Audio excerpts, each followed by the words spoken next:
சொல்லி இந்த வார்த்தைகளை கேட்டு இவைகளின்படி செய்கிறவன் எவனோ அவனை கண்மலையின் மேல் தன் வீட்டை கட்டின புத்தியுள்ள மனுஷனுக்கு ஒப்பிடுவேன்.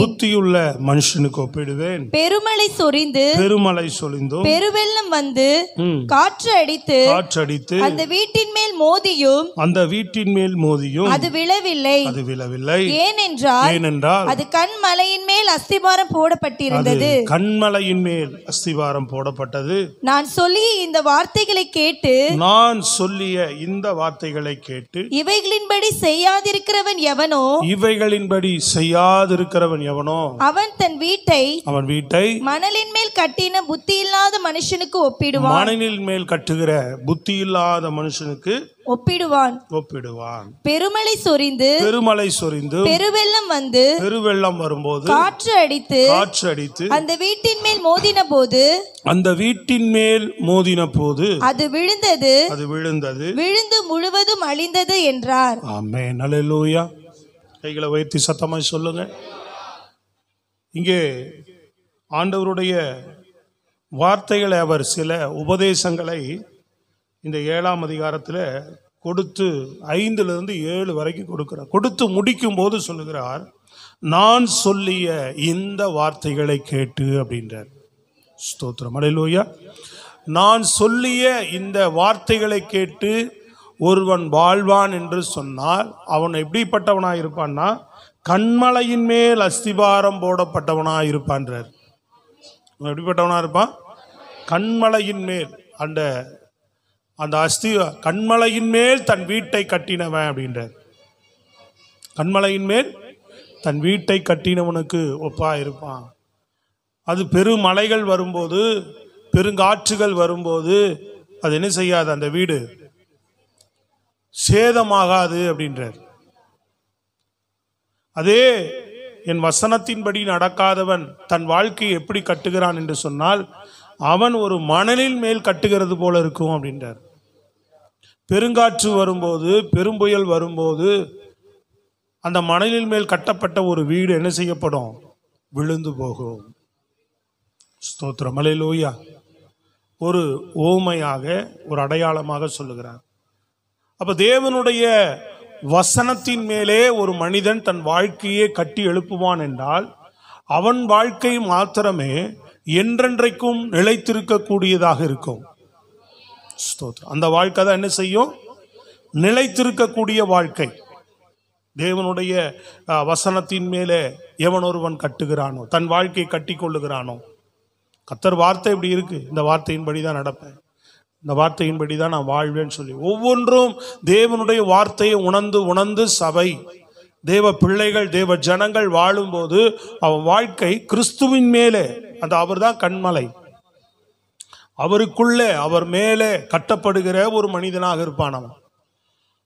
அவன் வாழ்க்கை என்றைக்கும் நிற்கும். பேதுரு சொல்லுகிறார், 1 பேதுரு புஸ்தகம் 1ஆம் அதிகாரம் 23 to 25 வரைக்கும் வாசிங்க பார்ப்போம்.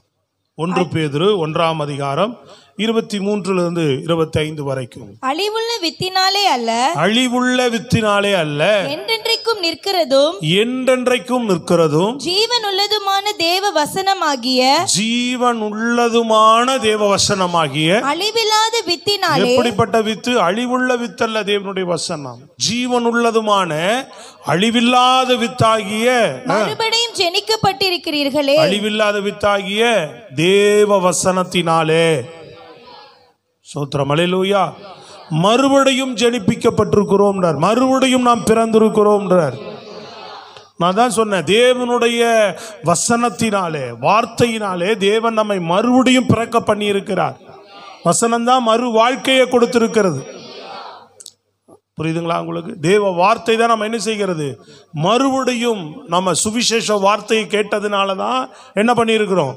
நம்ம வாழ்க்கை மறுபடியும் பிறக்கப்பட்டிருக்கிறது. அப்ப கீழே தொடர்ந்து வாசிங்க. மாம்சம் எல்லாம் புல்லை போலவும் மனுஷருடைய மகிமை எல்லாம் புல்லின் பூவை போலவும் இருக்கிறது. புல் உலர்ந்தது, அதன் பூவும் உதிர்ந்தது.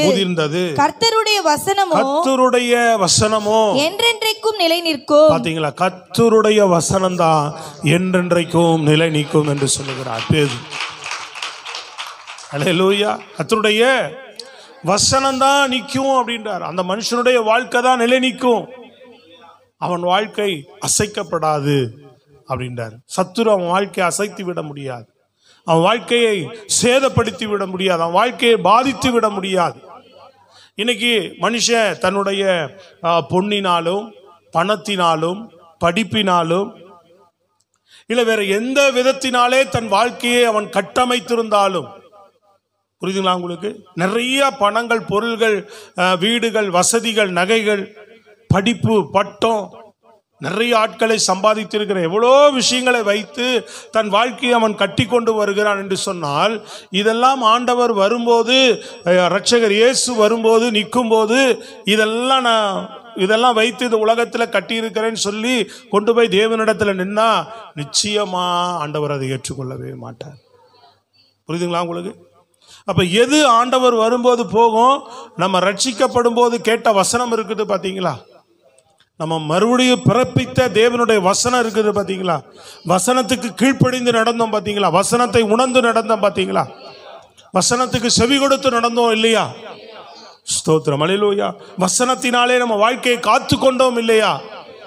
பூமியில போகும்போது அத்தனையும் விட்டு இந்த வார்த்தையின்படி நடக்கிறவன் எவனோ, அல்லேலூயா, அவனைத்தான் கர்த்தர் வரும்போது என்ன செய்கிறவராயிருப்பார்? அழைத்து கொள்ளுகிறவராயிருப்பார், ஏற்றுக்கொள்ளுகிறவராயிருப்பார். ஸ்தோத்திரம், அல்லேலூயா. இந்த உலகத்தில் வருகிற சத்துரு கொண்டு வருகிற தாக்குதல்கள்ல எத்தனையோ பேர் தங்களுடைய பணம், பொருளை, எதெல்லாம் வைத்து கூட தங்கள் வாழ்க்கையை காப்பாற்றி கொள்ளாமல் இருக்கிறார்கள். ஆனால் நம்ம காத்துக்கொள்வது தேவனுடைய வசனத்தை ஒரு மனிதன் காத்துக்கொள்ளும் போது தன் வாழ்க்கையில எந்த விதத்திலும் அசைவுறாது. ஏன் பேதுரு இந்த வார்த்தையை எழுதுகிறார்னா, வசனத்தில் அவர் நின்று அந்த வசனத்தில் அவர் வாழ்ந்ததுனால தான் கடைசியில் அதை எழுதுறார். எப்படி நின்றார் பாருங்க. அவருடைய காரியத்தை, பேதுரு காரியத்தை எல்லாருக்கும் தெரியும். பேதுரு மறுதலித்தார். சேவல் கூவும்போது, சேவல் கூவுவதற்கு முன்பு நீ என்ன பண்ணுவ? 3 தரம் என்னை மறுதலிப்பாய் என்று ஆண்டவர் சொன்ன அந்த வசனம் எல்லாருக்கும் தெரியும். மறுதலிக்கிறார் இயேசுவை, யாருன்னு தெரியாதுன்றார், சத்தியம் பண்றார். இரவுல ஆண்டவர், ராபோஜனத்தின் நேரத்தில் ஆண்டவர் அவனோடு கூட சொன்ன வார்த்தை, இரவு நேரத்தில் சொல்லுகிறார்.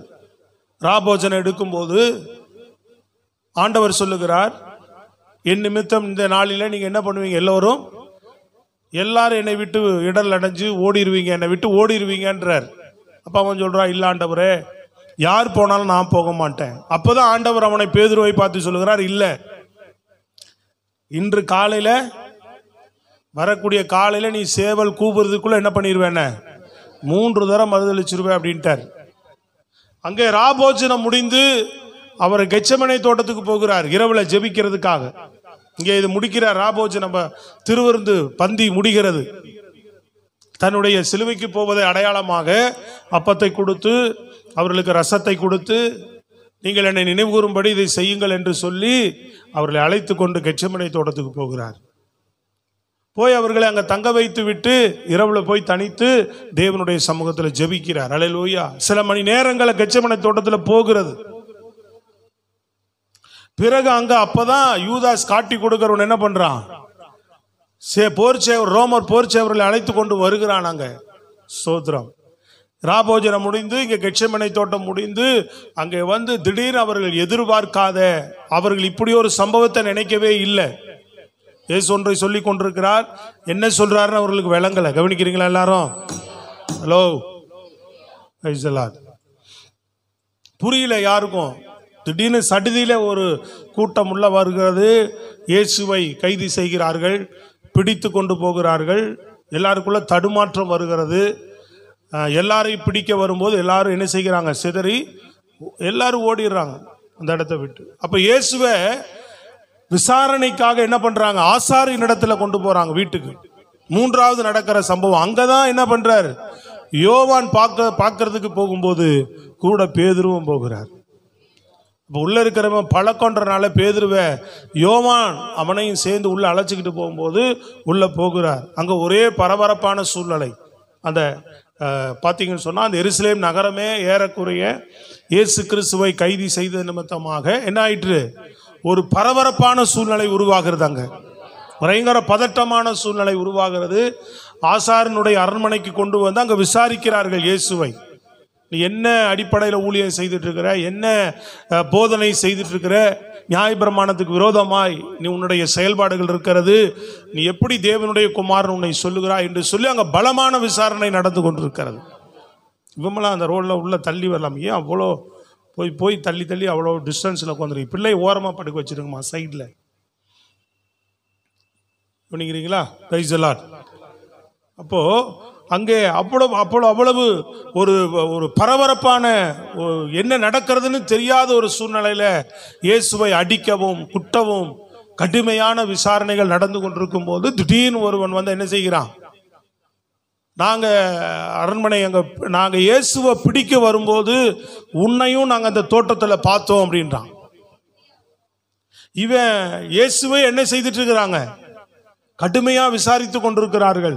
பரபரப்பான சூழ்நிலை நடக்கும். ஒருவேளை நம்ம ஒத்துக்கொண்டா நம்ம நிலைமை என்ன ஆகும், நம்மளையும் பிடித்து இந்த இடத்துல கட்டி அடிப்பாங்கன்னு சொல்லி அவன் பயந்து என்ன பண்ணான், இல்லை அவர் யாருன்னு எனக்கு தெரியாது, தோட்டத்தில் நான் இல்லை அப்படின்றான். இன்னொரு சொல்லி முடித்து இப்படி வர்றதுக்குள்ள இன்னொரு சகோதரி சொல்றா, இல்லை உன்னையும் நாங்கள் அங்கே பார்த்தோம், பேச்சு தெரியுது, நீ அவரோடு இருந்தவன் தான். மூன்றாவது வரான். மூன்றாவது இந்த வார்த்தை இது எப்படி நடக்குதுன்னு பார்த்தீங்கன்னா, இரவில் ராபோஜனத்திலிருந்து இந்த விசாரிப்பு நடந்து எங்கே போயிடுது, அதிகாலை விடியற்காலை ஆகிவிடுகிறது. கவனிக்கிறேம்மா பாப்பா, பிரைஸ் காட், அல்லேலூயா. என்ன ஆயிடுது, விடியற்காலை வந்துருச்சு. சோத்ரம், அல்லேலூயா. விடியற்கால அவ்வளவு ஒரு சலசலப்பான நேரம் சூழ்நிலை. அவன் ஆண்டவர் சொன்ன அந்த காரியங்களாம் ஒன்றும் புரியல. சந்தர்ப்பம் அந்த சூழ்நிலையில் ஆண்டவர் என்ன பண்ணிட்டான், 1 2 3 மறுதளிச்சிட்டான். அல்லேலூயா. மறுதளிச்சு அவன் நின்று கொண்டிருந்த இடத்துல கண்டிப்பா சேவல் இருந்திருக்கணும்.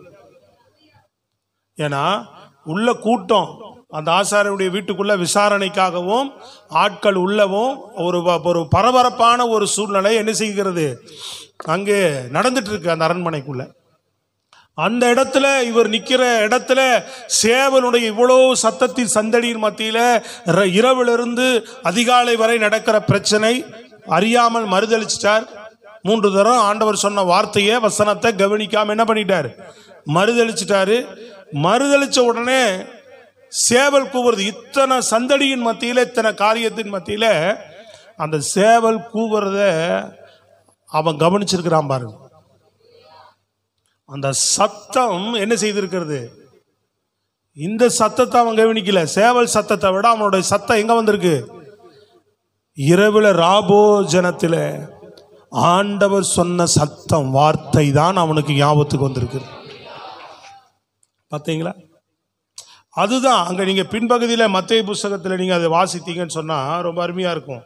நீங்கள் பின்பாடி பாருங்க, 26:75 பாருங்க, 26ல் 75வது வசனத்துல பாருங்க. அப்பொழுது பேதுரு, சேவல் கூவுகிறதற்கு முன்னே நீ என்னை 3 தரம் மறுதலிப்பாய் என்று, சேவல் கூவுவதற்கு முன்னே நீ என்னை 3 தரம் மறுதலிப்பாய் என்று இயேசு தன்னிடத்தில், பாத்தீங்களா, இயேசு தன்னிடத்தில் சொன்ன வசனத்தை நீங்க அதுக்கு முன்னாடி வசனம் பாத்தீங்கன்னா, அப்பொழுது அவன் அந்த மனுஷனை அறியேன் என்று சொல்லி சபிக்கவும் சத்தியம் பண்ணவும் தொடங்கினான். உடனே சேவல் கூவிற்று.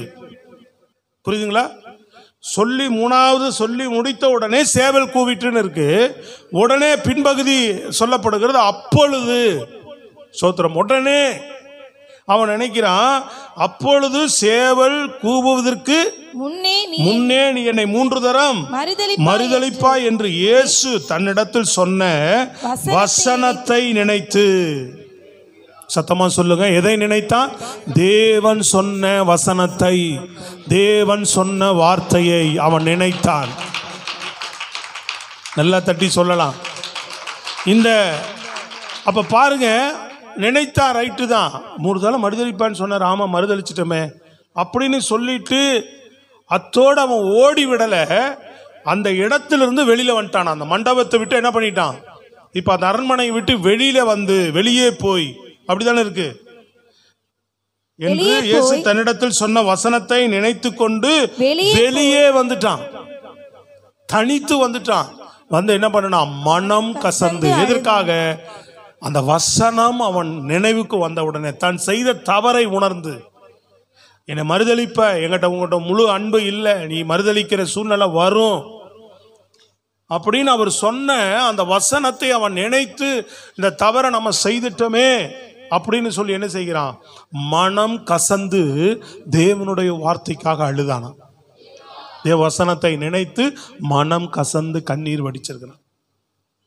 சொல்றது எத்தனை பேருக்கு விளங்குது? பிரைஸ் காட், ஹல்லேலூயா.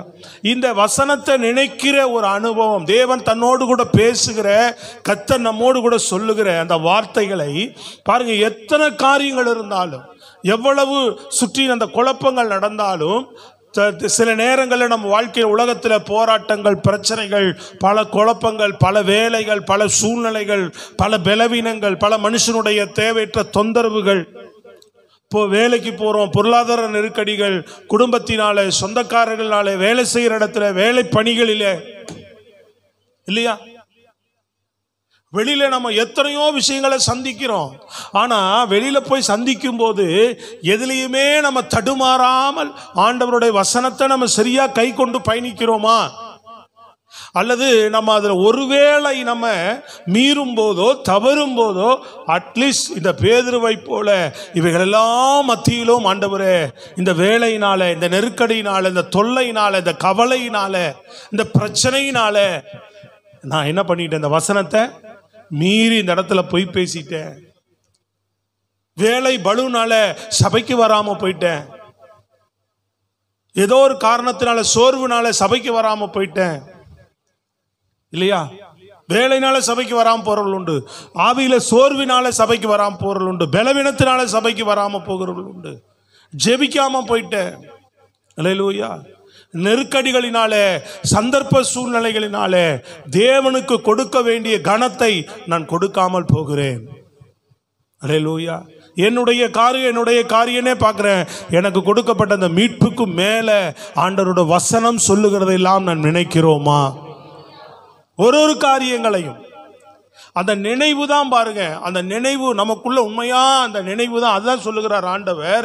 விதை, ஆண்டவர் என்ன செய்கிறார்? விதை போடுகிறார். ஒரு நிலத்தை வச்சு சொல்றார், ராஜ்யத்தின் வசனம் விதைக்கப்படுகிறது. புரியுதுங்களா உங்களுக்கு? இந்த ராஜ்யத்தின் வசனத்தை எங்க விழுகுது? ஒன்று கற்பாறையில் விழுகிறது, இன்னொன்று அது என்ன ஆகுது, வழி அருகே விதைக்கப்பட்ட விதையை போல ஆயிடுது, வேறு இல்லாதபடினாலே அப்படின்னு. ஸ்தோத்திரம், அல்லேலூயா. சிலது வழி அருகே விழுந்த விதைகள், புரியுதுங்களா உங்களுக்கு? அப்புறம் முள்ளுகளுக்குள்ளே விழுந்த விதைகள். இதெல்லாம் என்ன பண்றாங்க? உலக கவலை, இப்படி சில விஷயங்களினால என்ன பண்றாங்க? தேவன் போடுகிற அந்த வார்த்தைகள் பல காரணங்களால, பல சூழ்நிலைகளினாலே, சில நேரங்களில் பிசாசும் வந்து, பொல்லாங்கான் வந்து வசனத்தை, ராஜ்யத்தின் வசனத்தை பிடுங்குகிறான்னு சொல்லப்படுது. உங்கள்ட்ட இருந்து திருடரானா நீங்க செய்யக்கூடாத அளவுக்கு. ஹலோ. அப்ப நம்ம அந்த வசனத்தை நாம் காத்துக்கொள்வது எவ்வளவு முக்கியம் பாருங்க. அப்படிதான் இருக்கு. நீங்க 13ஆம் அதிகாரத்துல வாசித்து பாருங்க. மத்தேயு 13, நான் சொல்றேன் சரியா? மத்தேயு 13:19 வாசிக்க பார்ப்போம். ஒருவன் ராஜ்யத்தின் வசனத்தை கேட்டும் உணராதிருக்கும் போது பொல்லாங்கன் வந்து அவன் இருதயத்தில் விதைக்கப்பட்டதை. எல்லாரும் எடுத்தீங்களா? வசனத்தை கவனிக்கிறீங்களா? அதை பாக்குறீங்களா? ஸ்தோத்திரம். அங்க பாருங்க, ஆண்டவர் சொல்லுகிறார், ஒருவன் ராஜ்யத்தின் வசனத்தை கேட்டு இருக்கும் போது. எங்க அங்க மெயின் சொல்லப்படும் போதே வார்த்தை என்ன சொல்றாரு கேட்டீங்கன்னா, உணராது இருக்கும் போதுதான் சொல்றார். புரியுதுங்களா உங்களுக்கு? உணராது இருக்கும் போது, தன் சுயநலத்திற்காக. இப்ப யூதாச பாத்தீங்கன்னு சொன்னா, ஆண்டவர் நல்லா கவனிங்க, எப்படி பேதுருட்ட சொன்னாரோ அது மாதிரிதான் அவன்கிட்ட சொல்றார். உங்களில் ஒருவன் எனக்கு அப்போ காட்டி கொடுக்க தீர்மானம் பண்ணி வந்து நிற்கிறான். கவனிக்கிறீங்களா? சத்தமா ஒரு அலையிலேயே சொல்லுங்க பாப்போம். இந்த பக்கம் நல்ல பலமான ஒரு அலையிலூயா. காட்டி கொடுக்க தீர்மானம் பண்ணி தான் வந்து உட்கார்ந்துருக்கிறான். இப்ப தப்பு பண்ணி இருக்கிறோம், தவறுகள் நம்மகிட்ட இருக்கு, தேவனுக்கு பிரியமில்லாத சில விஷயங்கள் இருக்கு. அப்போ கர்த்தர் சமூகத்துக்கு வரும்போது தேவன் பேசும்போது என் நிலைமை, என் சூழ்நிலை, என் காரியம் அப்படின்னு அள்ள தட்டி விடுகிறோமா, இல்ல ஐயோ நம்ம இப்படி பட்ட நிலையில் இருக்கிறோம், கர்த்தர் நம்மோடு பேசுகிறாரே என்று பயந்து தேவனுக்கு நம்மை ஒப்பு கொடுக்கிறோமான்றதான் முக்கியம். அப்போ யூதாஸ் பாருங்க, பொருளாசைக்காக பணத்துக்காக ஆண்டவர் சொல்றாரு, நம்ம போய் காட்டி கொடுக்க தீர்மானம் பண்ணி இருக்கிறோம், வந்து கூட்டத்தில் உட்காரும் போது உங்களில் ஒருவன் என்னை காட்டி கொடுப்பான்னு சொல்றாரு. அப்ப கூட இருதயத்தை கடினப்படுத்திட்டு சொல்றான்ல, சூடுண்ட பொய்யராக்கினார்கள் சொல்லி, அந்த மாதிரி அவன் இருதயத்தை ரொம்ப கடினப்படுத்திக்கிட்டு என்ன பண்றான், அவன் துணிகரமா ஆண்டவர்கிட்ட கேட்கிறான், நானா அப்படின்னு. அவனும் எல்லாரும் கேட்கறாங்கன்ட்டு அவனும் ஒரு வார்த்தை கேட்டு வச்சுக்கிறான், நானா அப்படின்னு. அப்ப சில பேர் பாருங்க, உள்ள இருக்கும் விஷயம், ஆனா என்ன செய்ய மாட்டாங்க, உள்ளுக்குள்ளேயே மறைக்கிறது, வெளியில தெரியாத மாதிரி அப்படின்றது. பிசாசு உள்ள இருக்கிற வசனத்தை பிடுங்கி போட்டிருக்கிறான், அவர்களுக்கு தெரியல. அல்லேலூயா. தேவ ராஜ்யத்தில் இப்போ பேதுரு அந்த வசனத்தை உணர்ந்து அவன் மனங்கசந்து அழுதினால், அசைக்கப்பட வேண்டியவன், இயேசுவை மறுதலித்தவன். நல்லா கவனிக்கணும். அவன் ஏன் அங்க சொல்றான், வசனமே எல்லா மனுஷனும் ஒளிந்து போவான், ஆனா ஒரு வசனம் அவனை வசனம் தான் நிற்கும், அந்த வசனம் தான் ஒரு மனுஷனை நிலை நிற்க பண்ணும்னு சொல்றாரு. பாத்தீங்களா? அப்ப இங்க சொல்லுகிற காரியம் நல்லா கவனிங்க பிரியமானவர்களே. அந்த வசனம் பேதுருவை, இயேசுவை மறுதலித்ததுனால அவன் கிறிஸ்துவ வாழ்க்கையில் நிலை. இன்றைக்கு பேதுருவை பற்றி பேச முடியாது. சபை துவக்கத்துக்கு முதல் படியாக முதல் நபராக ஆண்டவர் அவனை வைக்கிறார் பாருங்க.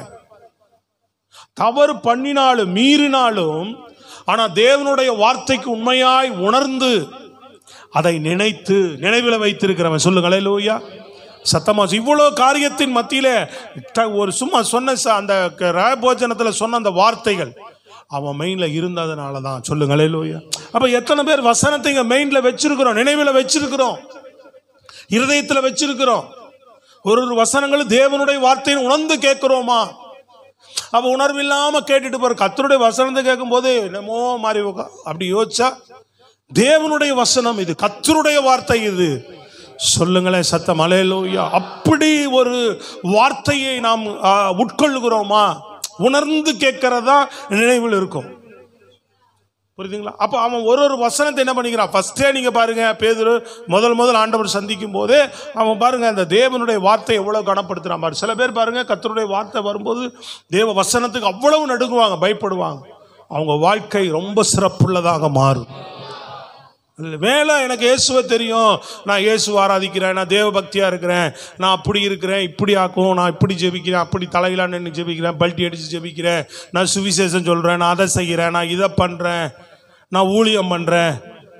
என்ன பண்ணினாலும் வசனத்தின்படி ஒருவன் நடவாவிட்டால், அல்லேலூயா சொல்லுங்க பாப்பா, என் சித்தத்தின்படி செய்யாவிட்டால் பரலோக ராஜ்யத்தில் நீங்கள் பிரவேசிப்பதில்லை அப்படின்றார். நீ என்ன கத்தாவே கத்தேன்னு கூப்பிட்டா உனக்கு தெரியாது போடா அப்படின்னு சொல்லிடுவேன்றார். நல்ல சத்தமா சொல்லுங்க பாப்பா. நல்ல கரங்களை உயர்த்தி அல்லேலூயா. வசனத்தில் நடக்காதவனெல்லாம் ஆண்டவர் ஏற்றுக்கொள்ள மாட்டார். வசனத்தை எதிர்க்கிறவன் தேவனை எதிர்க்கிறவன், வசனத்தை எதிர்க்கிறவன் பிசாசு. வசனம் தெளிவாய் தேவனுடைய வார்த்தை சொல்லுகிறது. தேவனுடைய வார்த்தையை தன் இருதயத்தில் ஏற்றுக்கொள்ளாதவனுடைய இருதயத்துக்குள்ள பிசாசு குடிகொண்டு இருக்கிறான். யூதாசனுடைய இருதயத்திலே பிசாசு குடிகொண்டு இருந்தான். இது சத்தியம். அல்லேலூயா சொல்லுங்க பாப்போம். அப்ப நம்மளதான் நம்ம தீர்மானம் பண்ணிக்கணும். வசனத்துக்கு இடம் கொடுத்தா அவன் விலகி ஓடுவான். சத்தமா கரங்களை தட்டி நல்லா. வசனத்துக்கு நம்ம இருதயத்தில் இடம் கொடுத்தா அவன் ஓடிடுவான் வெளியில. அவனுக்கு இடம் கிடையாது. அல்லேலூயா.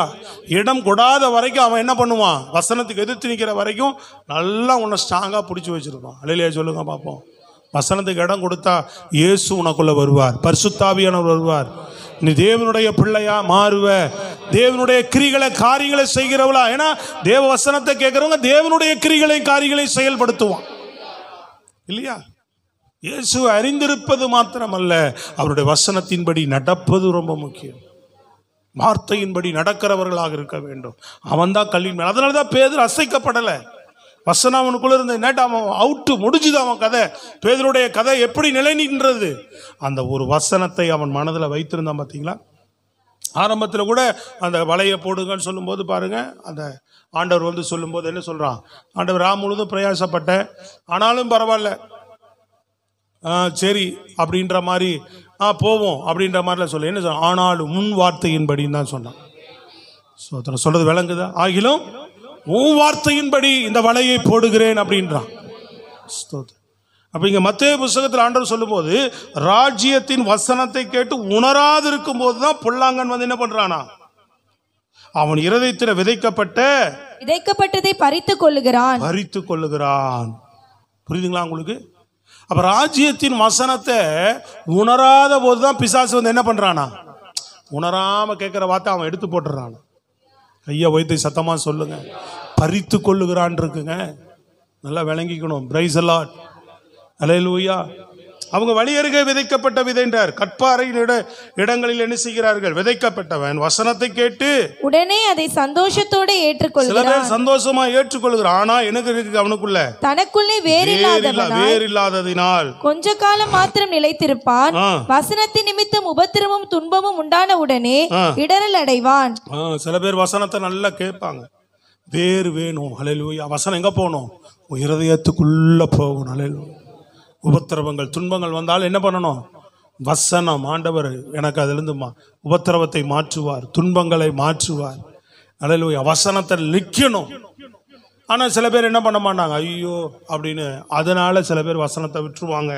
சில பேர் என்ன பண்ணுவாங்க, முள்ளுள்ள இடங்களில் விதைக்கப்பட்டவர்கள் எப்படி வசனத்தை கேட்கிறவர்களா இருந்தும் உலக கவலையும் ஐஸ்வர்யத்தின் மயக்கமும். நிறைய பேர் வசனத்தை கேட்கறது, ஆனா வெளியில போனோன்னு உலக கவலை, பண ஆசைகள், இல்லையா, இவைகள் என்ன பண்ணும்? உலகத்தினுடைய ஆசை, சிற்றின்பங்கள் அனுபவிக்க நினைக்கும் போது வசனத்தை நொறுக்கி போட்டு, வசனத்தை விட்டுட்டு அவன் என்ன செய்யணும்னு நினைக்கிறானோ அதை செய்யறது. ஹலோ, சத்தமா கரங்களை வைத்து சொல்லு. ஒரு நாளும் பிரியமானவர்களே, நாம் அப்படிப்பட்ட பிள்ளைகளா இருக்கக்கூடாது. கர்த்தருடைய வசனத்தை நாம் நினைக்கிறவர்களா இருக்க வேண்டும், உணர்வுகளா இருக்க வேண்டும்.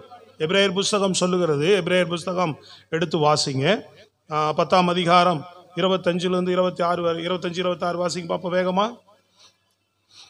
சபை கூடி வருதலை சிலர் விட்டு விடுகிறது போல, சபை கூடி வருகிறதை சிலர் விட்டு விடுகிறது போல, நாமும் விட்டு விடாமல் ஒருவருக்கொருவர் புத்தி சொல்ல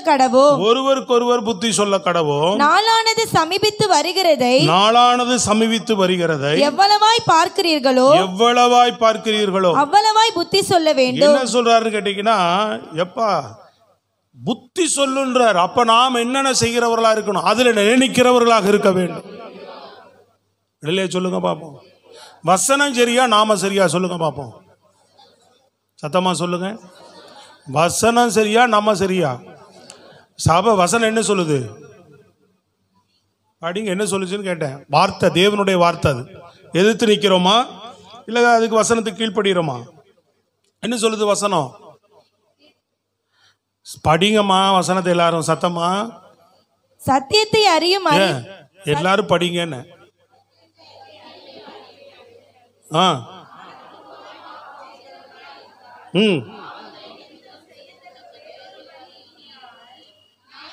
ஏங்க மேல படிங்கம்மா.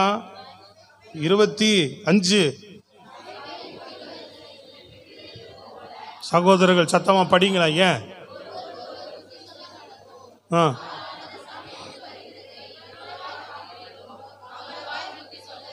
அவ்வளவா? இலையிலையா? சொல்லுங்க. என்ன சொல்லுதுன்னா, சபைக்கு வராதவங்களை ஏன் வரலன்னு நீ கேட்டு மற்றவர்களுக்கு புத்தி சொல்லுன்றது வசனம். நமக்கே என்ன செய்ய வேண்டியதா இருக்குது? குழந்தைகளா இருக்கிறபடினால இன்னும் உங்களுக்கு நாங்கள் புத்தி சொல்லி கொண்டு இருக்க வேண்டியதா இருக்குன்னு வசனம் சொல்லுது இல்லையா? பார்த்தீங்களா? அப்ப இந்த வசனம் நமக்கு வரும்போது, நம்ம சபை கூடி வருகிறதிலே நம்ம விட்டு விடும் போது நம்ம என்ன நினைக்கிறோம் அப்படின்றது முக்கியம். அதாவது விட்டு விடக்கூடாது. விட்டு விடுறோம் அப்படின்னா, என் வேலை, என் சூழ்நிலை, என் காரியம் நினைக்கிறோமா? இல்லை, வசனத்திற்கு தான் நம்ம ஒப்பு கொடுக்கணும். இது சரியில்லைன்னு நினைக்கிறோமா? எதுக்கு நம்ம விட்டு கொடுக்கிறோம்? ஹலோ, நான் சொல்றது விளங்குதா உங்களுக்கு?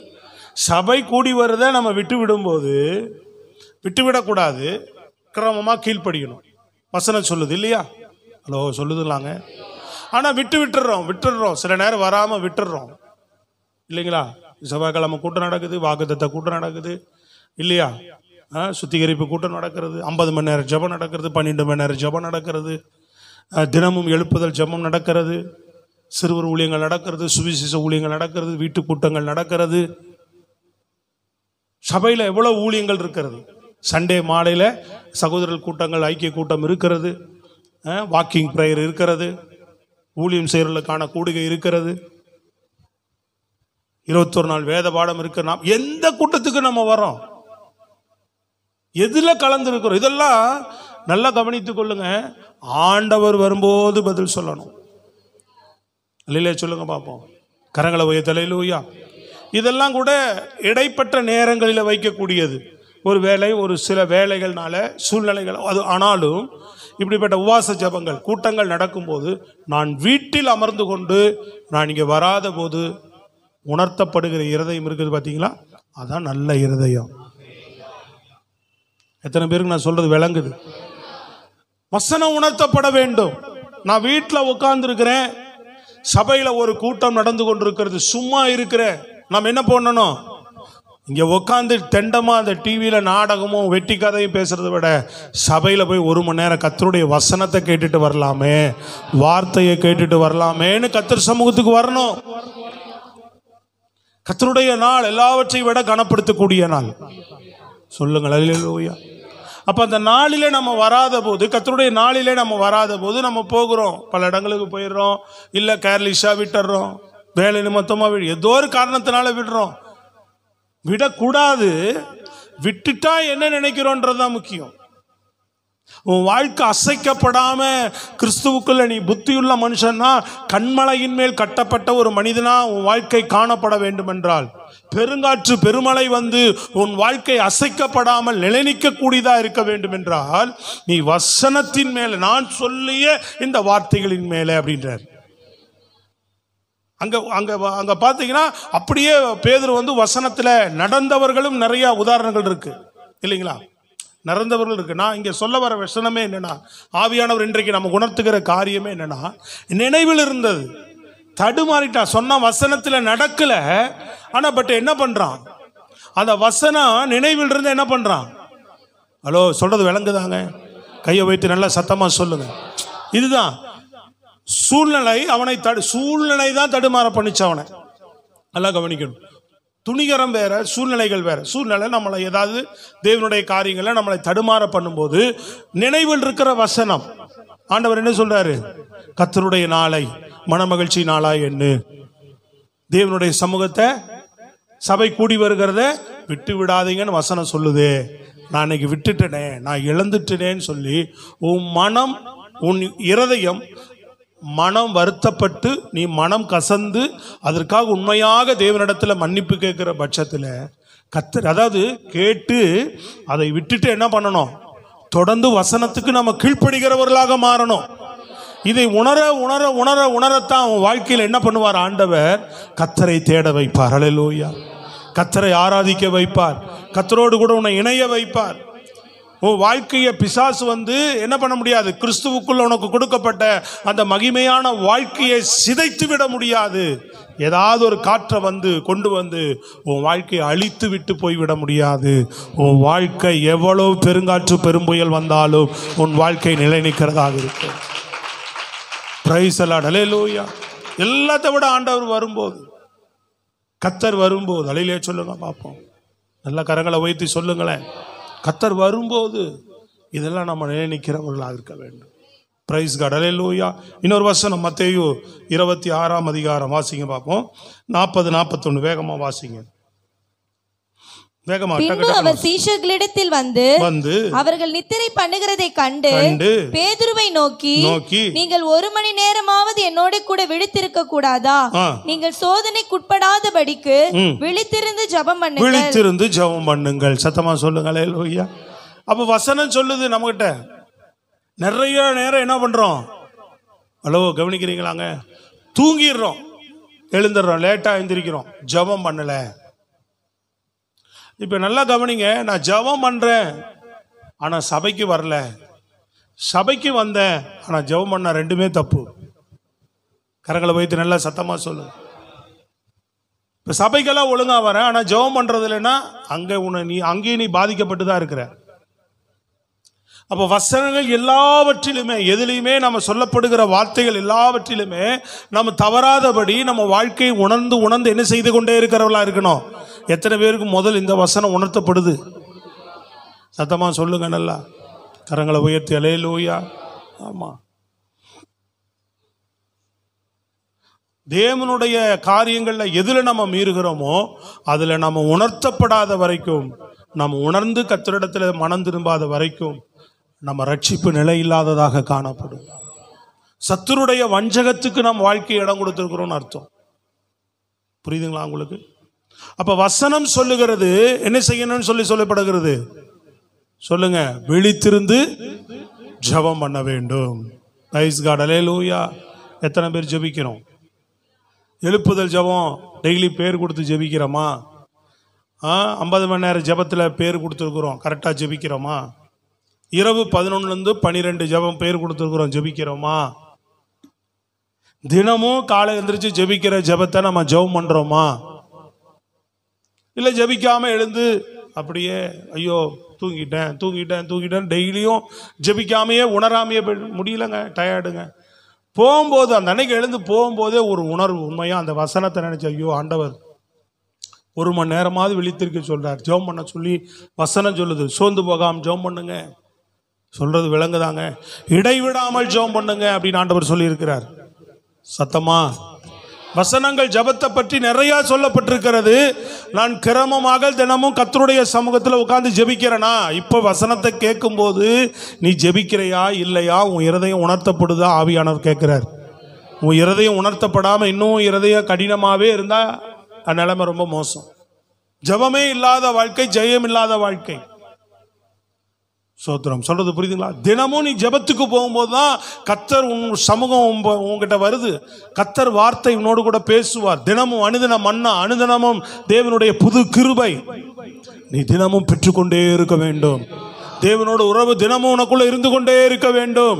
அதுக்கு தான் கர்த்தர் ஜெபத்தை வைத்திருக்கிறார். தினமும் கர்த்தரை நாம் ஆராதித்து ஜெபிக்கிற பிள்ளைகளா இருக்கணும், தூங்கி கிடக்கிற பிள்ளைகளா இருக்கக்கூடாது. ஜெபந்தான் வாழ்க்கையை மாற்றும். சபையில் வந்து ஜெபிக்கிறேங்க, தனி ஜெபம் இருக்க வேண்டும். இதன் மத்தியில் சபையோடு கூடி ஜெபிக்கிற ஜெபங்கள்ல எத்தனை பேர் உணர்த்தப்படுறீங்கன்னு கேட்கல. ஆவியானவர் எவ்வளோ பேரோட பேசுகிறார், அதான் முக்கியம். ஸ்தோத்திரம், அல்லேலூயா. இன்னொரு வசனம் வாசிங்க பார்ப்போம். 1 கொரிந்தியர் 9:16 வாசிங்க பார்ப்போம். 1 கொரிந்தியர் 9:16 வேகமா. சுவிசேஷத்தை நான் பிரசங்கித்து வந்தும் மேன்மை பாராட்ட எனக்கு இடமில்லை, அது என் மேல் விழுந்த கடமையா இருக்கிறது. சுவிசேஷத்தை நான் பிரசங்கியாதிருந்தால் எனக்கு ஐயோ. அல்லேலூயா சொல்லுங்க பாப்போம். நீங்க நல்லா கவனிங்க. பேதுரு அங்க சொல்லப்பட்ட வசனம், அவன் மீறும்போது அவன் அதை நினைத்து உணர்ந்து ஆண்டவருக்கு மனங்கசந்து அழுது தன்னை அர்ப்பணித்ததுனால அசைவுறாத ஒரு வாழ்க்கையை அவர் திரும்ப பெற்றுக்கொள்ளுகிறார். நம்ம வாழ்க்கையில வசனங்கள் அநேகம் சொல்லப்பட்டிருக்கிறது. இன்னைக்கெல்லாம் பிரசங்கம் பண்ணாலும் என்ன பண்ணிட்டே இருக்கலாம். இன்னைக்கு காலையிலிருந்து மாலை வரைக்கும் உங்களுக்கு எல்லாத்துக்கும் ஒரு வசனம் சொல்லிக்கிட்டே போயிட்டே இருக்கலாம், அவ்வளோ இருக்கு. ஆனால் ஆவியானவர் கொடுத்த சில வார்த்தைகளை மாத்திரம் நான் இந்த நேரத்தில் சொல்லி ஜெபிக்க விரும்புகிறேன். அது நிச்சயமா நமக்குள்ள ஏதாவது சில காரியங்கள் இருக்கும், இல்லாத வார்த்தைகளை ஆண்டவர் தரமாண்டார். கையை உயர்த்தி நல்ல சத்தமா சொல்லுங்க. அப்போ இந்த உணர்வு தான், எப்படி பேதுருக்கு அந்த சம்பவம் உணர்த்தப்பட்டது போல நாம் மீறும்போது ஜெபம் பண்ணாமல் போகும்போது உணர்த்தப்படுறோமா? சபை கூடி வருகிறதை விட்டுவிடும் போது ஐயோ வசனம் இப்படி இருக்கே, நம்ம இப்படி தவறிட்டு இருக்கிறோமேன்னு உணர்த்தப்படுகிறோமா? அந்த உணர்வுள்ள இருதயம் இருக்கா? நினைக்கிறோமா? அந்த வசனத்தை நினைத்து அப்படின்னு இருக்கு. தேவன் சொன்ன வசனத்தை நினைத்து, சத்தமா சொல்லுங்க அல்லேலூயா. அப்ப ஜெபம் பண்ணாத போது நினைத்து, இங்க வசனம் சொல்லுகிறது சுவிசேஷத்தை சொல்லாத போது நினைத்து. அல்லேலூயா, சத்தமா சொல்லுங்க. ரட்சிக்கப்பட்ட நாம் என்ன பண்ணணும்? எல்லாருமே யாராவது ஒருவருக்கு என்ன பண்ணிட்டே இருக்கணும். சத்தமா சொல்லுங்க. கரங்களை உயர்த்தி நல்லா முழு பலத்தோடு அல்லேலூயா. ஆமா, ஏதோ ஒரு ஆள்கிட்ட போய் உட்காந்து அவங்ககிட்டயே சொல்லிக்கிட்டு இருந்தேன் அப்படின்னா அதெல்லாம் கிடையாது சுவிசேஷம். அது சுவிசேஷம் அல்ல. தினமும் ஒவ்வொரு நபரை பார்த்து தினமும் ஏதோ ஒரு நபரை பார்த்து இயேசு உங்களை நேசிக்கிறார். அல்லேலூயா. கூடுமான வரைக்கும் இயேசுவினுடைய சுவிசேஷத்தை ஐயோ இன்னும் நான் அறிவிக்கலையே, சொல்லலையே, வெட்கப்படுறேனே, வசனத்துல ஆண்டவரே எனக்கு பலன் கேட்க கேட்க என்ன பண்ணுவார்? ஆவியானவரே உங்களை சுவிசேஷ வார்த்தைகளை மற்றவர்களை பார்க்கும்போது, பேசும்போது, சந்திக்கிற நபர்களுக்கு சுவிசேஷ வார்த்தையை சொல்ல வைப்பார். வெட்கத்தை அகற்றி போட்டு சொல்ல வைப்பார். இப்போ இதுல எல்லாம் எதுல நம்ம மீறுகிறோம் அப்படின்றது முக்கியம். புரியுதுங்களா உங்களுக்கு? அதே போல யாத்திராகமம் புஸ்தகம் 23ஆம் அதிகாரம் 29வது வசனம், வேகமா வாசிங்க. 23, 29 சீக்கிரம் டக்கு டக்குன்னு வாசி. தேசம் பாழாய் போகாமலும், தேசம் பாழாய் போகாமலும், காட்டு மிருகங்கள் உனக்கு விரோத அதுல 23, 29 யாத்திராகமம் பாரு, அதானா?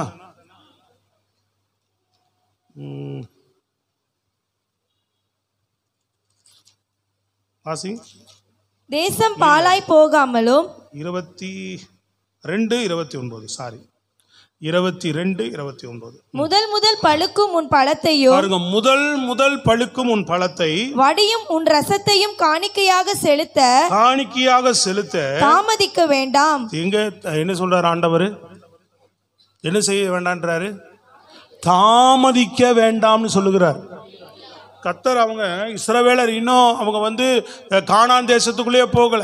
அவங்க சொந்த தேசத்தை சுதந்திரிக்கிறதுக்கே போகல. அவங்க எல்லாரும் கவனிக்கணும். எங்க போகல? சொந்த தேசத்தையும் அவங்க சுதந்திரிக்கிறதுக்கு இன்னும் போகல. போகிறதுக்கு முன்னாடியே மோசேட்ட கட்டளை கொடுக்குறாரு, நீ உள்ள போகும்போது என்ன பண்ணு? உள்ள போனோன்னா அவன் விதைச்சு அவன் விளைச்சல்ல முதல் பலனை என்னது? முதல் என்ன சொல்றாரு? முதல் பழுக்கும் பழத்தையும் முதல் ரசத்தையும் காணிக்கையாக செலுத்த தாமதம் பண்ணாதே அப்படின்றார். சத்தமா சொல்லுங்க.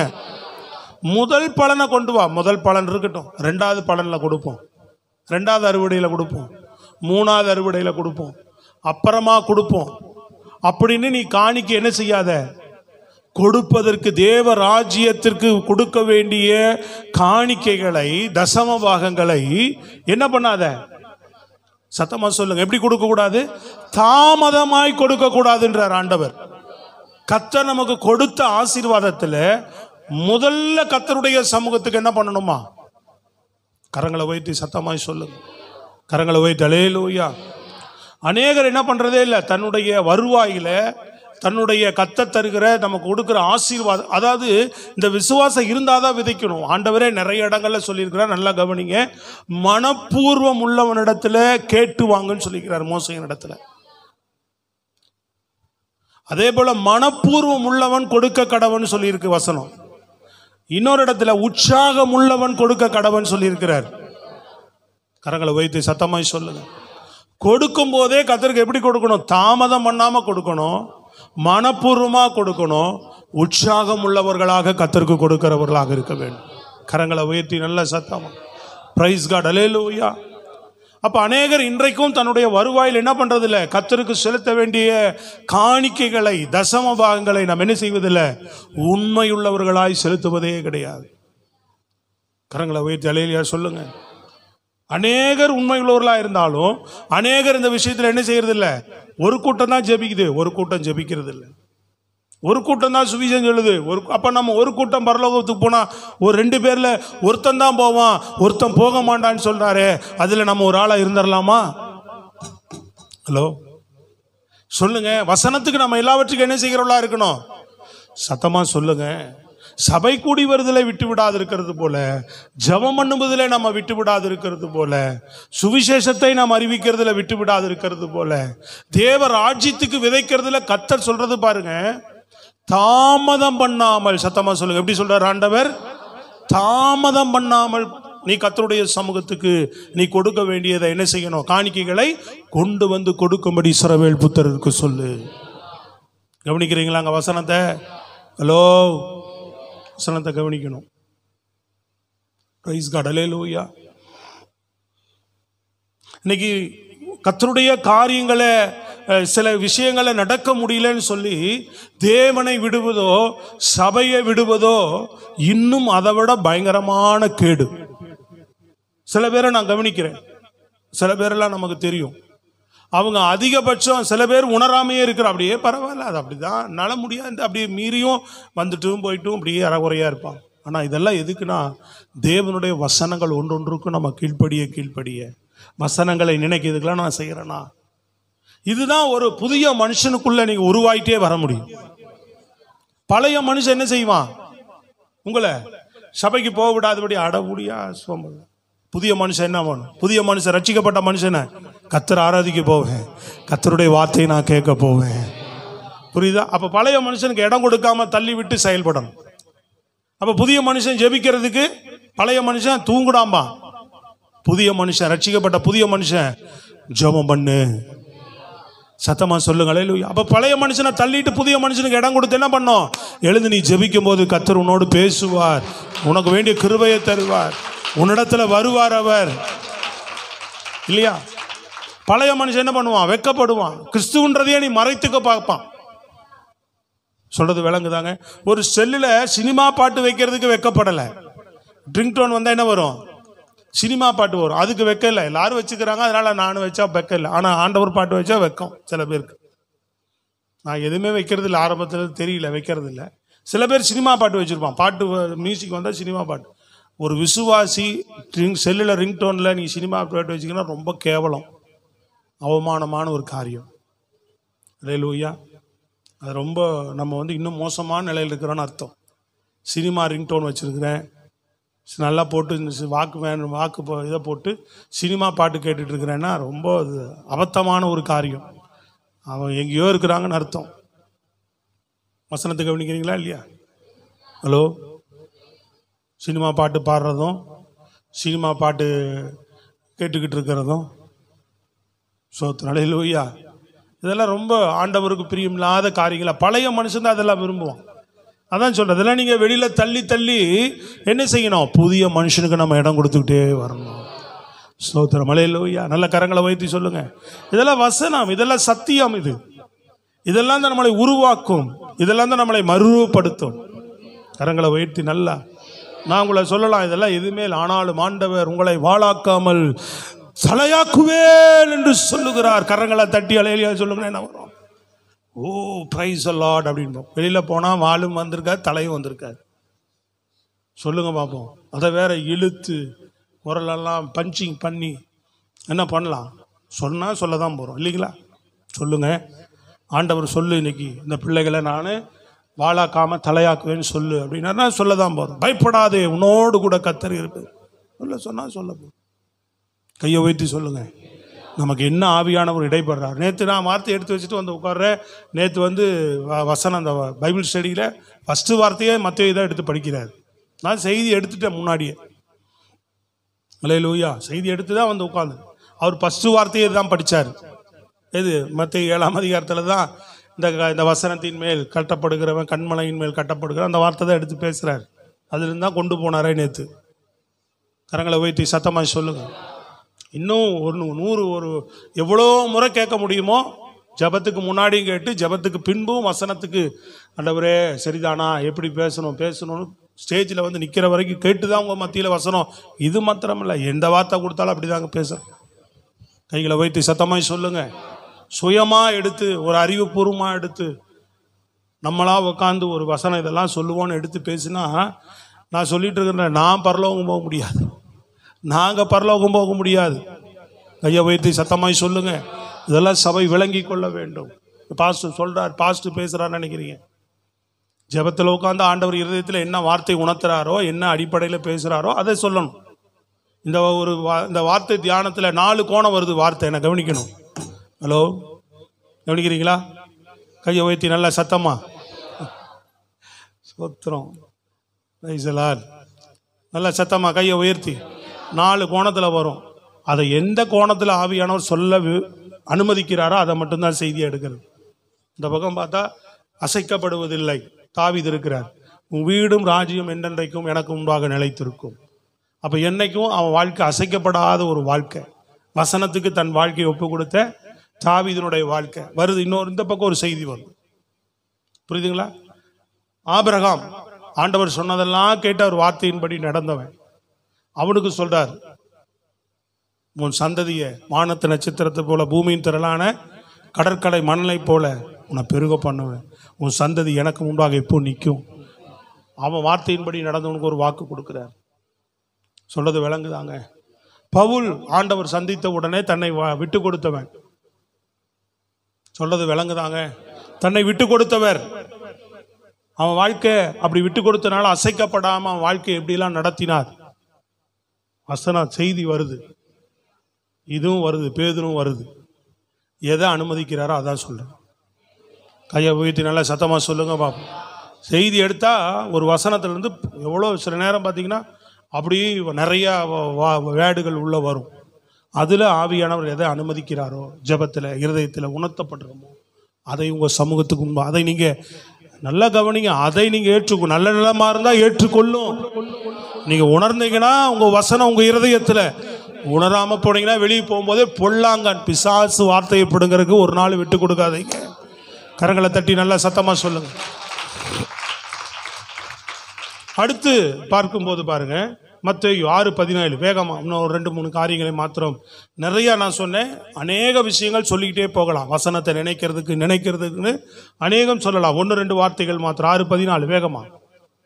மனுஷனுடைய தப்பிதங்களை நீங்கள் அவர்களுக்கு மன்னித்தால் உங்கள் பரமபிதா உங்களுக்கும் மன்னிப்பார். மனுஷனுடைய தப்புதல்களை நீங்க மன்னித்தா பரமபிதா உங்களுக்கும் மன்னிப்பார். ஒருத்தன் ஆண்டவர்கிட்ட வரான், கடங்காரன். ஆண்டவர் என்ன பண்றாரு? அவனை மன்னிக்கிறேன்ப்பா. அவன் கடன் கேட்கும் போது ஒரு கடங்காரன்ட்ட போய் கேட்குறான். அவன் இல்லை மன்னிச்சிட்றேன், எனக்கு கொடுக்க தகுதி இல்லைன்றான். சரி போ அப்படின்னு விட்டுறான். இவன் ஒரு எவ்வளோ வாங்கியிருக்கிறான்? ஒரு 1000 ரூபா கடன் அவன்கிட்ட வாங்கியிருக்கான்னு வச்சுக்கிறேன். மன்னிப்பு கேட்டுட்டான், விட்டுட்டார், போயிட்டார். கவனிக்கிறீங்களா? ஹலோ பாப்பா, கவனிக்கிறீங்களான்றது வேற இருக்கு. சோத்திரம். மன்னிப்பு பெற்று போறார். போற வழியில இவனுக்கு ஒருத்தன் கடன் தரணும். இவனுக்கு ஒருத்தன் அவன் போற வழியில 500 ரூபா தரணும், இல்லை 200 ரூபா கொடுக்க வேண்டியது. இவன் என்ன பண்றான்? இப்ப எவ்வளவு மன்னிப்பு பெற்று வந்திருக்கிறான்? எவ்வளவுங்க கடன் மன்னிப்பு பெற்று வந்தான்னு கேட்டேன். 1000 ரூபாய். இப்பதானே சொன்ன, அதை கவனிக்கிறீங்களான்னு கேட்டேன். எவ்வளவு மன்னிப்பு பெற்று வந்தான்?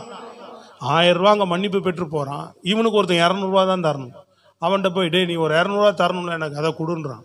அவன் எனக்கு கொடுக்க நிர்வாகம் இல்லை, என்னால் இப்போ முடியல, கொஞ்சம் பொருள் தரேன் அப்படின்னா என்ன பண்ணுறான்? அதெல்லாம் முடியாது, நீ கொடுத்து தான் தீரணும். கழுத்தில் துண்டை போட்டு நெருக்குனானா. சொல்றது விளங்குதாங்க? மன்னிப்பு பெற்றவனுக்கு அங்கே போய் என்ன செய்ய தெரியல, மன்னிக்க முடியல. அதனால இயேசு சிலுவையின் ரத்தத்தினால நம்முடைய எல்லா பாவங்களையும் நமக்கு மன்னிக்கிறார். நாம தப்புதல்களை நாம ஆண்டவர்கிட்ட மன்னிப்பு பெற்றது போல நம்ம மற்றவர்களை மன்னிக்க நாம் ஆண்டவர்கிட்ட தொடர்ந்து மன்னிப்பு பெற்றுக்கிட்டே இருப்போமா?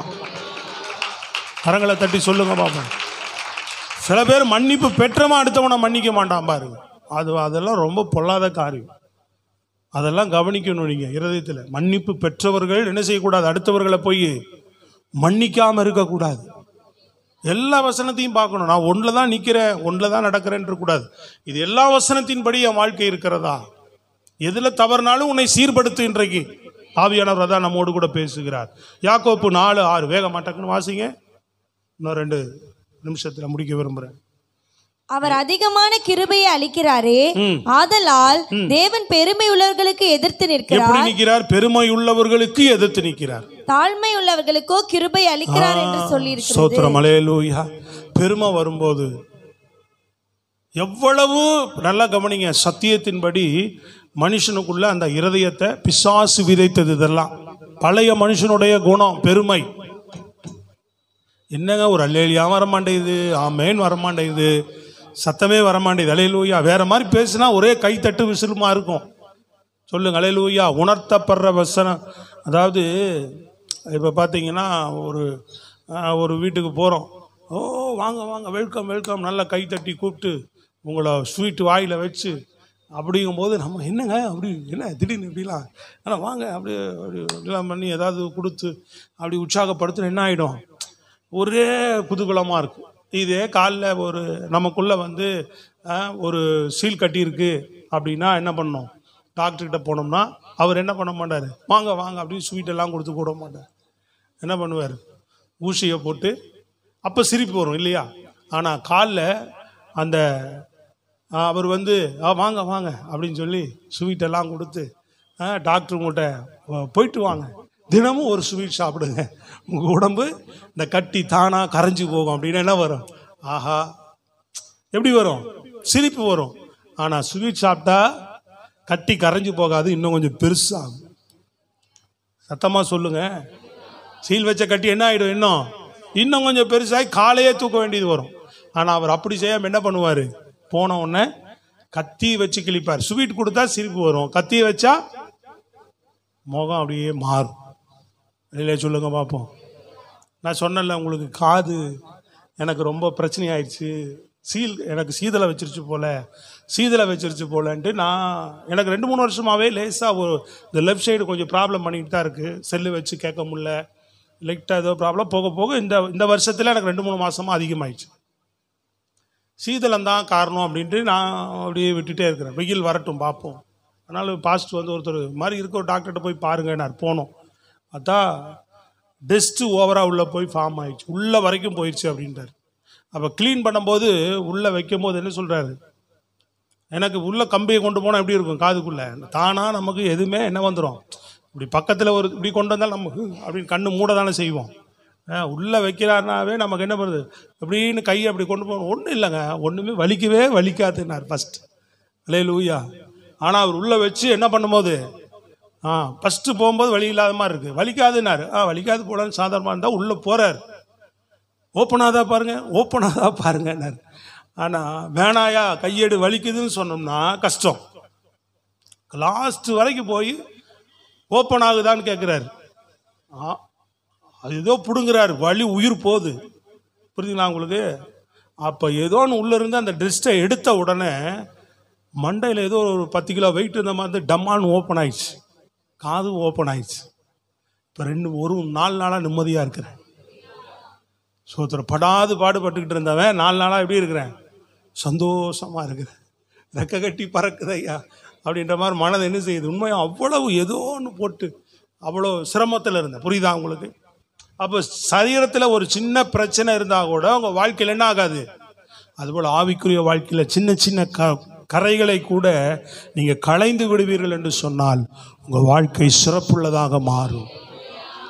அப்போ டாக்டர்கிட்ட போயிட்டு அதை கத்தி வைக்கும் போது நம்ம முகம் மாறதான் செய்யும். ஆனால் அதை அறுத்து அதை சீரெல்லாம் எடுத்து அந்த புண்ணு ஆறிட்டா நம்ம முகத்தில் தானாக சிரிப்பு வந்துடும். கரங்களை அப்பப்போ அப்படியே அந்த வலியை தாங்கிட்டு வேதனை தாங்கிட்டே ஓடாதபடி அதை சீல் பிதுக்கி எடுத்து விடுவது நல்லது. கரங்களை உயர்த்தி சொல்லுங்களே இல்லையா? சில நேரம் கர்த்தர் நமக்குள்ள இந்த சீல் பிதுக்கல் வேண்டியது வரும். நமக்குள்ள இல்லாத நமக்கிட்ட சரியில்லாத சில காரியங்களை கர்த்தர் நமக்கிட்ட இருந்து அகற்ற விரும்புவார். அதுக்கு நீங்கள் இடம் கொடுப்பீர்கள் என்றால் பின்பு சுகமாக இருக்கும். பின்பு நம் ஆவிக்குரிய வாழ்க்கை ஆரோக்கியமாக மாறும். எத்தனை பேர் இன்றைக்கு விட்டு கொடுக்க விரும்புகிறோம்? அல்லேலூயா. விட்டு கொடுக்கும் போது கர்த்தர் மாற்றுவார். ஸ்தோத்திரம். அல்லேலூயா. வசனத்திற்கு நினைவு இருக்கா? இதுக்கெல்லாம் என்னன்னா, மீறும் போதெல்லாம் இதுக்கெல்லாம் ஒரு அட்லீஸ்ட் மீறக்கூடாது. மீறும் போதெல்லாம் வசனம் கேட்குது, அட்லீஸ்ட் அந்த வசனத்தையாவது நினைக்கிறியா? பெருமை எங்காவது வருது, நமக்கு முதன்மையான இடம் வேணும், என்ன மதிக்கலை, நான் தான் பெருசு, என்னதான் அப்படின்னு எங்கே போனாலும் பெருமையாகவே சில பேர் பேசிகிட்டே தன்னை பற்றியே பெருமையாக பேசிகிட்டே இருப்பாங்க. அப்போ பேசும்போது வசனம் ஆண்டவர் என்ன சொல்கிறார்? இயேசு கிறிஸ்துவே மகிமையுள்ள தேவன் எவ்வளோ தாழ்மையாக ஒன்றும் இல்லாமல் தாழ்மையாக வந்துட்டு போனார். சொல்லுங்களே லூயா. அப்போ நம்ம இன்னைக்கு ஒரு பெருமையாக நம்ம பிசாசுனுடைய எண்ணம் அது நமக்குள்ள பெருமை வரக்கூடாது. நம்மளை பற்றி நம்ம யாரை பற்றி பெருமையாக பேசணும்? இயேசுவை பற்றி தான் பெருமையாக பேசணும். தேவனை பற்றி தான் பெருமையாக பேசணும். நான் இயேசு நல்லவர்னு சொல்லணும். நான் என்னை பற்றி பேசி என்ன இருக்குது? நான் நாளைக்கு ஒன்றும் இல்லாமல் போக போகிறவன். என் இயேசு தான் பெரியவர். சொல்லுங்களே லோயா. மற்றவர்களை உயர்த்தி பேசுவது, தேவனை உயர்த்தி பேசுவது, இதுதான் நம்மளை தாழ்த்தி. ஸ்தோத்திரம். அல்லேலூயா. சொல்லுங்களேங்க. அப்போ இதெல்லாம் வசனத்தை நம்ம நினைத்து நம்மை மாற்றிக்கொண்டே புதிய மனுஷனுக்குரிய வாழ்க்கை. நாரத நேரத்தில் சொன்ன பார்த்தீங்களா, பழைய மனுஷனை எவ்வளவு வெளியே தள்ள முடியுமோ தள்ளிட்டு புதிய மனுஷனுக்கு நீங்கள் இடம் கொடுக்க இதுக்கெல்லாம் நீங்கள் இடம் கொடுக்க நீங்கள் புதிய வாழ்க்கைக்குள்ளே பலப்பட்டுட்டே இருப்பீங்க. மகிமையான அனுபவம் அது. தெய்வீக மனிதன் அவன் உள்ள இருக்கிறவன், அவன்கிட்ட அனந்த ஞானம் இருக்கிறது. இந்த புதிய மனுஷன் தெய்வீக தன்மையை முன்னாடி உனக்கு ஒரு விஷயம் நடக்கணும், நீ இப்படிலாம் நடந்து பாருங்க, உங்களுக்கு ஒரு காரியம் நடக்குன்னா முன்னமே உங்களுக்கு தெரிய ஆரம்பிச்சு, முன்னமே ஆவியானவர் வெளிப்படுத்துவார். உங்களை அறியாமல் உங்களுக்குள்ள ஒரு தீமை வந்துருச்சுன்னா அந்த தீமையை உங்களை அறியாமல் உங்களை விட்டு விளக்குவார். கரங்களை வைத்து சத்தமாக சொல்லுங்க. நல்ல முழு பலத்தோடு அல்லேலூயா அற்புதமாக உங்களை நடத்த ஆரம்பிப்பார். ஆவியானவர் அதிசயமாய் உங்களை நடத்த ஆரம்பிப்பார். பிரைஸ் காட் அல்லேலூயா. ஆமாம், நிறையா காரியங்கள் இருக்கிறது. மத்தேயு 7:3 சொல்லப்படுகிறது, மற்றவர்களை உன்னிடத்தில் குறை வச்சுட்டு மற்றவர்களுடைய குறையை கண்டுபிடிக்காத. அல்லேலூயா. உன் கண்ணில் இருக்கிற உத்திரம் பார்த்தீங்களா, இது இருக்குல்ல, என்னது? ஹலோ, அங்கே பாருங்க, சும்மா தேவையில்லாதப்பெல்லாம் பார்ப்பீங்க, அது என்னது? அவன் இப்போ அது தூண் இல்லை, ஒரு இரும்பு தூண். ஆனால் ஆரம்பத்தில் அது ஒரு நடுவில் வச்சுருப்பாங்க பாருங்க ஊரில், அது மாதிரி தான். அது என்னது? இவ்வளோ பெரிய உத்திரம் நம்ம கண்ணில் இருக்கான். சோத்திரம் அல்லேலூயா. ஆனால் அடுத்தவங்க என்னதான் இருக்கு? சின்ன டஸ்ட்டு, சின்ன தூசி தான் இருக்கு. நீ அதை போய் பெருசாக பேசிகிட்டு இருக்கிற. அடுத்தவங்க பாரு, அவங்க பற்றியா அதை பற்றியா அதான் வீட்டில். ஹலோ, ஃபோன் வேற இப்போ கிடச்சி போச்சா? சோத்திரம் அல்லேலூயா. அப்போல்லாம் லெட்ரு போட்டு பேசினான். அக்கா, இந்த வீட்டில் என்ன நடந்தது தெரியுமா? லெட்ரு, அங்கேருந்து லெட்ரு. அல்லேலூயா. சொல்லுங்களேங்க. ஹலோ, அடுத்தவங்க அதை பேசினா நம்ம உருப்படவே முடியாது. மற்றவர்களை குறை சொல்லி பேசக்கூடாது. அவரை தெரியாது, எல்லாம் உடைய கரத்தில் ஒப்பு கொடுக்குறேன்.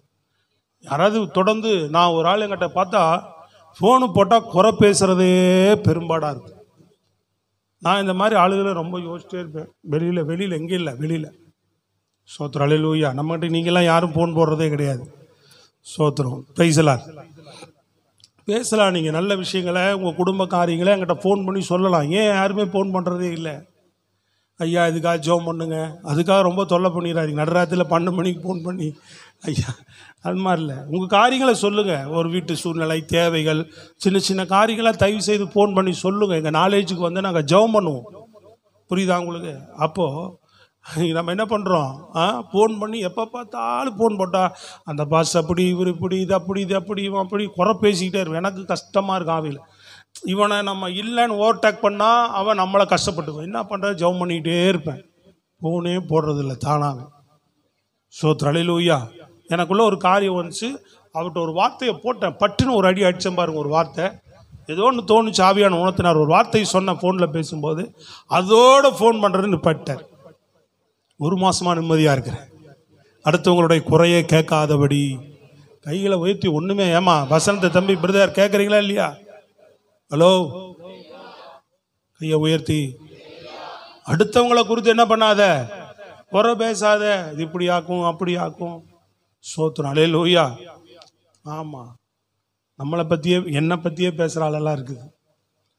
எனக்கு ஆவியில் நிறைய தெரியும். என்னை பற்றி பேசுகிற ஆளெல்லாம் தெரியும். என்கிட்ட வந்து சொல்லிடுறாங்கல்ல, இப்படி சொல்கிறாங்க, அப்படி இப்படி இப்படின்ட்டு என்கிட்ட எப்படியும் கேட்பாங்க. என்கிட்ட தான் வந்து சொல்லுவாங்க. அவங்க என்கிட்ட சொல்கிறதுக்கு தான் அவங்க கேட்டே போவாங்க. ஆனால் எல்லாத்தையும் கேட்டு நான் பேசுறதில்ல. 99% பேசுறதில்ல. பேசாமல் சரி ரைட்டு இருக்கட்டும். அப்போ நான் பாருங்கள், இதெல்லாம் கேட்டுகிட்டே நான் பேசாமல் இருக்கிறேன் பாருங்க. உங்களை ஆசீர்வதித்து ஜெபம் பண்ணிட்டு உங்களை பார்த்தா நல்லா இருக்கிறீங்களா அப்படின்னு கேட்குறேன் பாருங்க. எனக்கு தெரியும் யார் யார் என்ன வெளியில் திட்டுறீங்க பேசுகிறீங்கன்னு. அல்லேலூயா. ஏன்னா என்கிட்ட வந்து சொல்கிறாங்கல்ல. அல்லேலூயா. அதை கூப்பிட்டு என்னை பற்றி பேசுனியா, ஏன் பேசுனா, எப்படி பேசுவாங்க, குரவழியை பிடிச்சி. இதெல்லாம் நமக்கு தகுதியா? தானா ஆவியான ஒரு நாள் கிரியை செய்வார், திருந்திடுவாங்க. கையை வைத்து சத்தமாக சொல்லுங்க. இந்த பஞ்சாயத்தெல்லாம் விட்டுறது. சோத்திரம் அல்லேலூயா. மறந்து தான் செய்யுது, எல்லாம் வந்துட்டு தான் இருக்கு. ரைட். அப்போ இதெல்லாம் நம்ம என்ன செய்கிறவர்களாக இருக்கணும்? இப்படிப்பட்ட காரியங்களை, மற்றவர்களை பற்றி குறை பேசுகிற காரியங்களை, மற்றவர்களை மன்னிக்காத காரியம், நமக்குள்ள இருக்கிற பெருமைகள், பொய் சொல்லுவது. என்ன சொல்லுது தேவன்? எவ்வளோ? எபிரேயர் 6:18 தேவன் எவ்வளவு வேணும் பொய்யுரையாதவர் அப்படின்னு இருக்கு இல்லையா? வசனம் மட்டும் குறிச்சுங்க. ரோமர் 8:1 மாம்சத்தின்படி நடக்கிறவர்கள் தேவனுடைய ராஜ்யத்தில் பிரவேசிக்க முடியாது. அதே போல ரோமர் 1:17 ரோமர் 1:17 விசுவாசத்தினாலதான் நீதிமான் பிழைப்பான். விசுவாசம் இல்லாமல் நம்ம வாழ்க்கையில் வரும்போது ஒரு விஷயத்தை நம்ப முடியல, இது நடக்குமா, எனக்கு ஏதாவது ஆயிடுமா அப்படின்னு பயம் வரும்போது தேவன் மேலே ஏன் எனக்கு விசுவாசம் வரல? ஆண்டவர் விசுவாசமா இருந்தா என்னுடைய மகிமையை காண்பாய்னு சொல்லி இருக்கிறாரே. சத்தமா சொல்லுங்க அல்லேலூயா. விசுவாசமா இருந்தா என் மகிமையை காண்பாய் என்று சொல்லி இருக்கிறாரே. எனக்கு ஏன் விசுவாசம் வர மாட்டேங்குது ஆண்டவரே? வசனத்தை நில விசுவாசம் தானா உனக்குள்ள வரும். தேவனுடைய மகிமையை நீங்க பார்க்க முடியும். பொய் சொல்லக்கூடாதுன்னு இருக்கிறாரு அவர். தேவன் பொய்யுரையாதவர். அதனால தான் மாறும்போது நம்ம ஏன் அங்கே பொய் பேசிட்டு வந்தோம், ஏன் இந்த டக்குன்னு மாறி பேசிட்டோம், நம்ம தேவன் பொய் சொல்லாது. நம்ம வாழ்க்கையில் நம்ம தேவ பிள்ளைகள் பொய் சொல்லக்கூடாது. இந்த நினைவு, வசனத்தை நினைக்கிறது, சொல்றது விளங்குதாங்க. நினைக்கிற இருதயம் தான் உணர்கிற இருதயம். இந்த உணர்ந்து வார்த்தைக்கு நீங்கள் அர்ப்பணிக்க எதுலெல்லாம் மீறுகிறோமோ, இன்னும் லிஸ்ட் கொடுத்துட்டே போகலாம் உங்களுக்கு.